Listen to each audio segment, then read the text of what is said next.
character that they really like, it sometimes is almost impossible to wrench a new interpretation out of those paradigm iconic characters. Superman's a good example. I mean, you go back to the Siegel and Schuster Superman, and it's there, but I mean, look at all the different ways Superman has evolved into what we expect to see when, you know, Clark Kent pulls off those glasses. We expect a certain face shape, we expect a certain haircut. You know, those things have to be there for it to be character. Yet you've got thousands of artists over, you know, many, many decades interpreting him. So it all comes down to interpretation. So what I wanted to share with you is what my thinking is on this, because if you're working on your own thing, you know, get your head in the game. I mean, don't rely too much on external influences to tell you what Wolverine should look like. It's your turn. You know, it's when you got the pen and paper in your hands. You know, you're God. That's it. You fill that paper up however you want to, because it's your, you know. You could take it to publishers, and when it gets to that end of things, you know, it's full of compromise. But in your own time, you know, explore your ideas on these things, because the pressure to conform is so antithetical to art. Yeah, really. So I'm going to draw some expression here and try to walk you through. I think I'm just going to put him in a white Peter and jeans.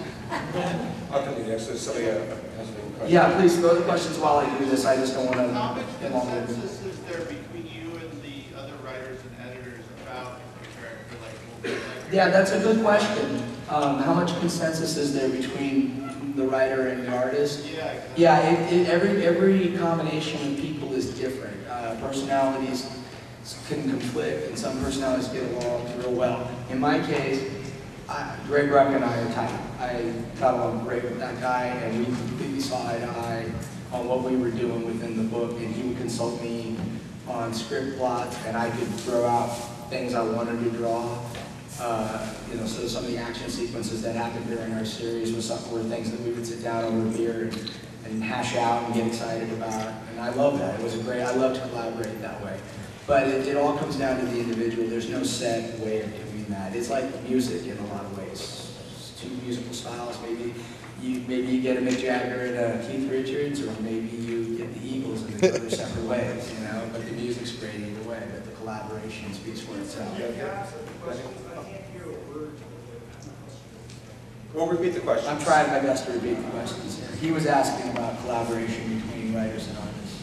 Well, similar to the thought process that you just undertook with Wolverine in terms of his experience shaping his physique, have you gone through a similar thought process with respect to the female characters you've drawn? Absolutely. The question was his thought process about characters, and if the same process applies to female characters as to men.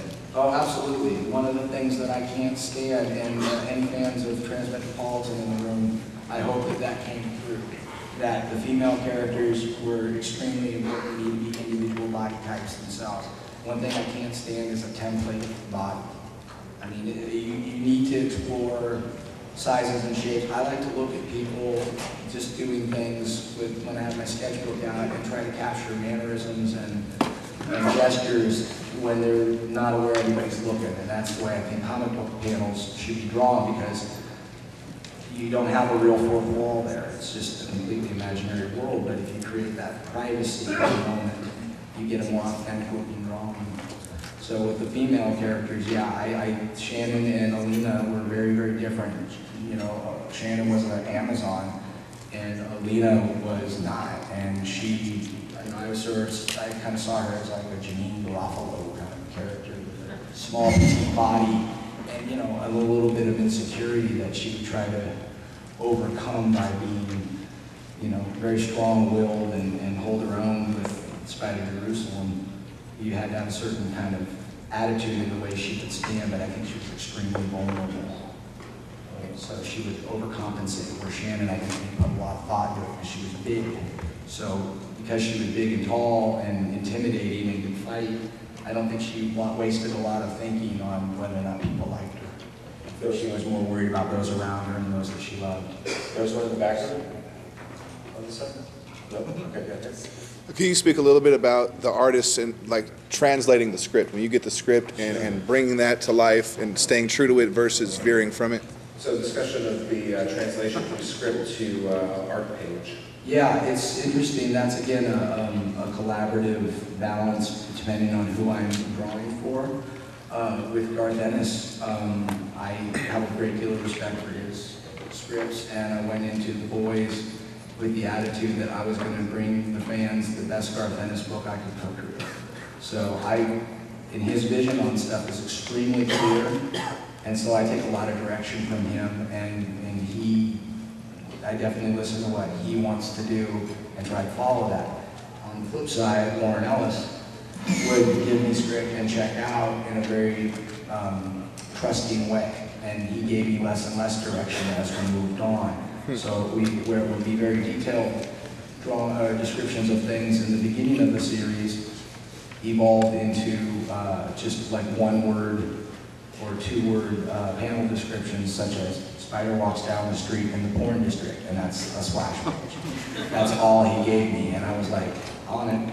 I had a great time. That world was just free flow for me. I just would come up with stuff as I was doing it, and I loved it. And it was that kind of artistic freedom was exhilarating. So I have a challenge with the way I collaborate with Garth, and that I worry about what's going on in his head and how to bring that out in the... Garth has a subtlety to his characters. He always wants me to downplay things, and if I show him something, which I like to run the pencils by him, and he sees something, he'll like say, oh, it's too loud, or it's too big, and I'll come back kind of implying that, take the big smile down a notch, and it helps. I think The Boys, the work we've done on that is reflective of that, my commitment to collaborate on that level.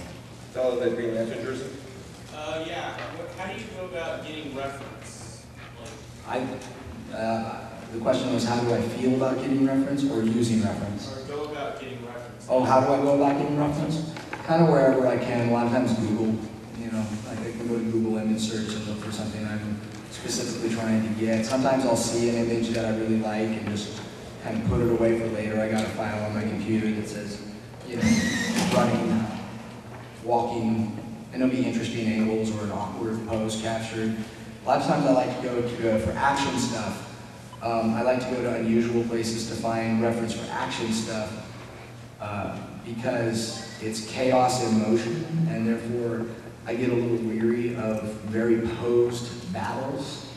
I'm always amazed how the X-Men can choreograph themselves so many times to be exploding out in just the right way, for a cover. It looks lovely, but from a realistic standpoint, it's not. And so I try to think about, well, what would be a realistic moment? So the places I find that are things like, real fighting, like the cage match stuff that they're doing now in wrestling. You can see some amazing poses of people with those kind of bodies actually in action. But unusual places like a soccer game, if you can get pictures of like the World Cup, you'll see some amazing people like in running poses with a mission. There's a purpose in their head why they're running at full speed and about to jump, which is like what Spider-Man might be doing, So I like to think about it in those regards and study how the weight falls on the ankle or the calf is contracting to support the weight on one leg while they're in mid-motion. Just little subtleties that will bring about a more believable gesture in your final moment. Deborah? Do you find that most of the writers you work with, do they convey kind of the body language and expression they want? Yeah. Do writers convey body language instructions or expression instructions? No, I would say in general, no. That's kind of why I get hired. Yeah. Like that's my job. There's a part of this where there's a reason I get the title of co-creator. I have to, but I always like to bring something to the game. If I'm actually creating something, I work heavily on design and ideas that will make the overall product a convincing and appealing one. So I very much worry about those things so the writer doesn't have to. He trusts, that's usually the trust point. Yep. Yes, you talked about taking the body and creating a particular shape to it to help describe it. Can you talk a little bit about how to go about not losing some of that while the character is in action? Yeah. Yeah, how do you retain the shape and the basic model of your body whilst the character is actually not posing at rest? That actually comes down to, is that your question? Was that right? Yeah. Okay. The best way to go about that, I think, is if you saw me in the early stages of this, that's what I'm talking about, like laying down the road before you start driving on it.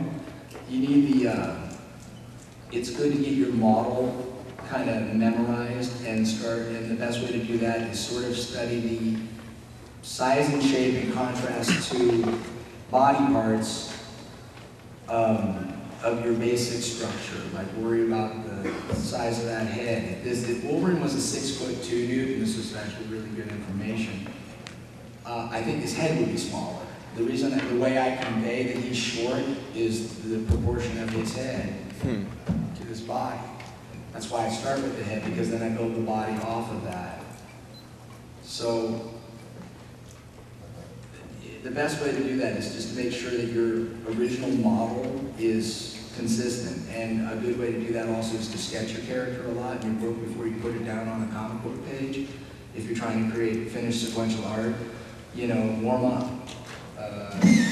Draw him doing stupid things that you wouldn't normally think of, rather than focusing on the ever reliable action poses that most of them, you know, you probably have a ton of reference for already.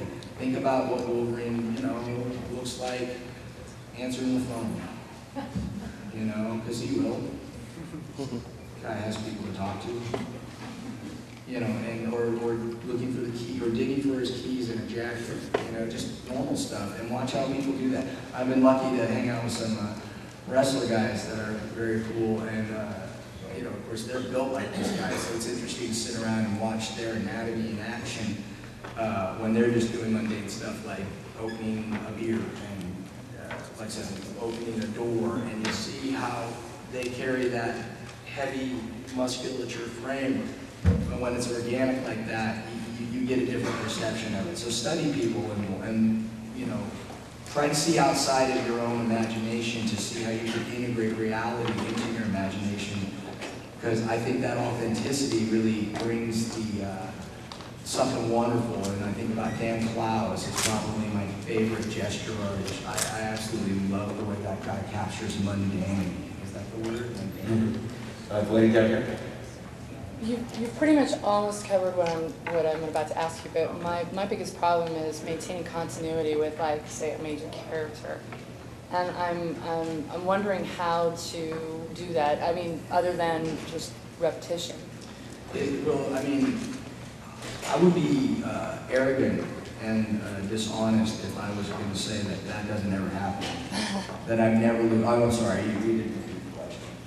Yeah, how do you maintain the continuity of character form? Is that across pages? Is that what you're asking? Yes. Yeah, continuity across the form. A great way, I mean, this is just like sort of stating the obvious, but what I always consistently try to do is I lay out my whole page first, and so I know where everything's going to be before I ever go into the final stage of things, penciling, and then what I do consistently